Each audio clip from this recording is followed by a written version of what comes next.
Ito naman po tayo kay bayabas. So ganun din po, lilinisan din natin yung ano niya, yung container niya. So yan po. So ito dahil konti lang, pwede nating ibaon sa gilid yan para hindi na natin kunin. Kasi maging fertilizer din yan. Ganyan po. Yan, ibaan natin sa gilid para maging malinis lang po.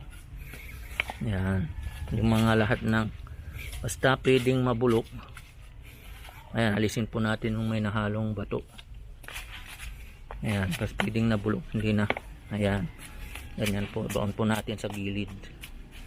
Ayan po. Ayan, tabunan natin. O di malinis na po. Ayan po. O malinis na. Ayan. Ganyan po si bagayabas. O, malinis na. Binaon na natin yung parang magulo niya sa ano. Ayan po si bayabas. So madali lang nilinisan si bayabas. Hindi siya gaanong maraming dumi na masakit sa mata. So ayan po si bayabas natin. Ayan si bayabas. Ayan, malaki na po siya. Dati ang late po siya. Ngayon ilang sanga na po yan Ayan si bayabas. Ayan, napapakinabangan na yung dahon niya. O yan, kung may sugat po kayo, pwede nyo panglagas daon ng bayabas. Yan po yung mga nababasa natin sa mga online. So ayan po. So maganda pong magtanim-tanim ng ganito. So ayan po mga kakaaro, kababayan, ganyan po. Okay na po si bayabas. Yan po. Lagyan din po natin ng yung matabang lupa rin sa ibabaw.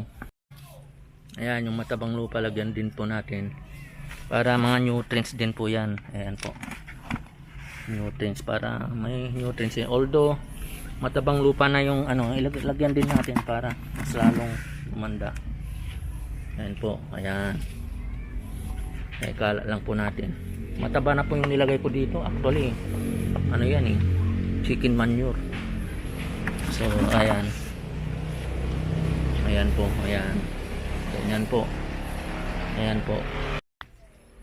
Ayan, diligan po natin. After cultivating, diligan po natin para maging masaya si bayabas. Ayan po. Ganyan. Para yung nutrients na nilagay natin na matabang lupa, masipsip na po ng ugat ng bayabas. So ayan po. Ganyan po talaga sa mga container. Kailangan supplyan mo po siya ng matabang lupa or fertilizer, artificial or natural. So para siya mabuhay. Ganyan po. Dito naman po tayo sa ating duhat. So ayan, ganun din po ang gagawin natin. Ito po yung container natin na duhat. So kunti lang po yung mga leaves na So ang gagawin natin, ibabaon na lang po natin yan. Ayan po. Okay tayo sa gilid tulad ng dati. Ayan. Tayo nang sa gilid tulad na mayroon pa, hindi pa natunaw yung ayan po, okay po tayo sa gilid dito. Ayan po, tapos yung mga ibaon po natin yan para hindi na po makita, maganda na sa paningin. Ayan, so alisin na natin yung mga pegs kasi malaki na.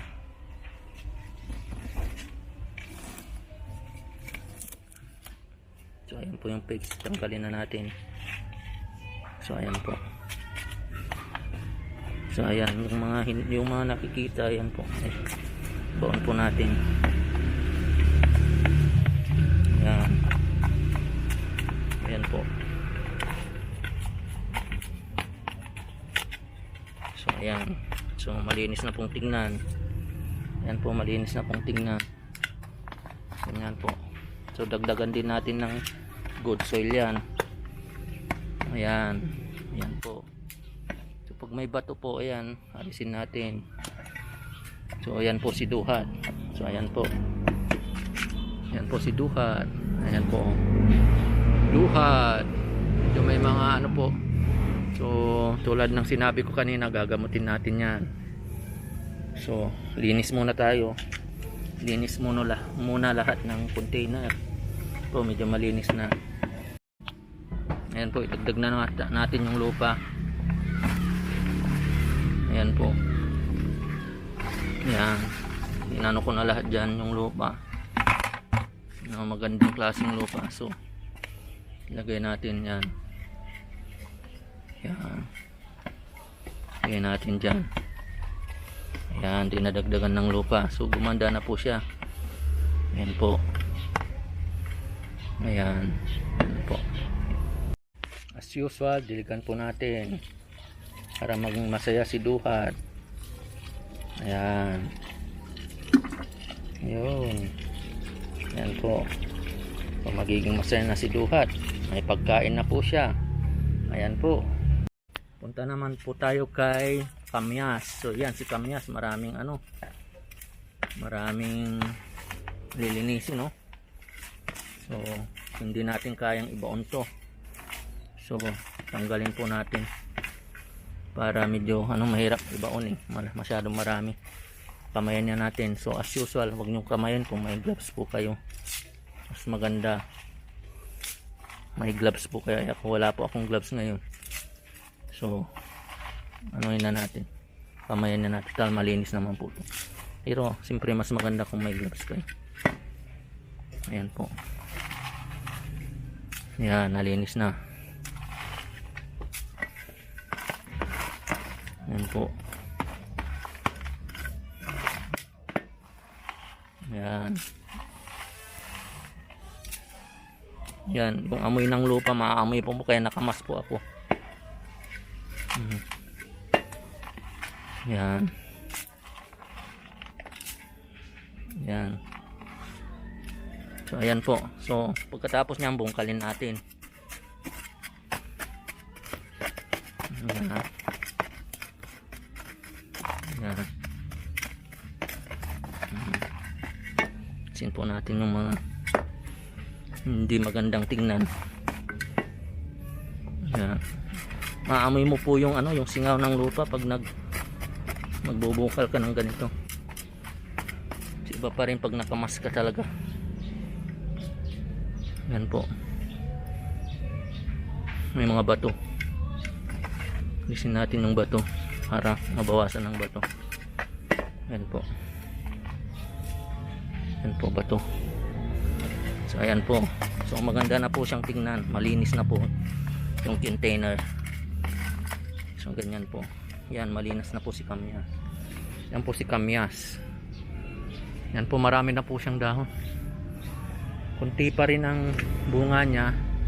So ang kailangan dito i-trim para mag-concentrate yung nutrients niya sa bunga para dumami. So iti-trim ko po ito mamaya. So ayan po si Kamyas. Yan, malinis na yung base niya. Ganito po ang pag-aalaga ng mga halaman sa container po. Ganito ko po sila alagaan. I am not an expert pero based on lang experience po ito na ginagawa ko. Ganyan po. As usual, diligin po natin after cultivating para maganda po yung yung nabitin po tayo doon sa nutrients na yung matabang lupa, so hindi ko na po siya nilagyan. Anyway, okay naman po. Marami na po kong nilagay dito na mga kitchen waste noon so siguro yun pa rin ang ginagamit niya para mabuhay. So ganyan po. Ayan po. So ayan po yung mga plantita natin. So yan natin cultivating natin. Ayan po. So ayan po.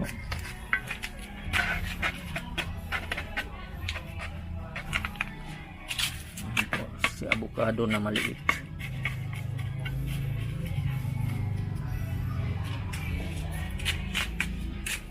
Yan po yung si pomelo. Yan.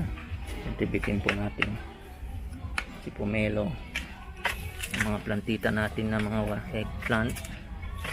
Ayan po. Hindi na natin tatanggalin yung mga dahon-dahon kasi maliit naman to. So ito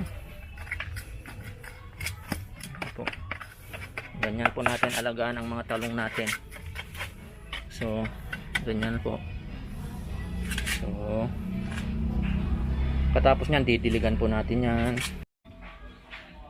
Ayan po, diligan po natin yung mga talong natin para maging masaya sila. Ayan po, konting-konti lang po. Ayan po. Ayan po.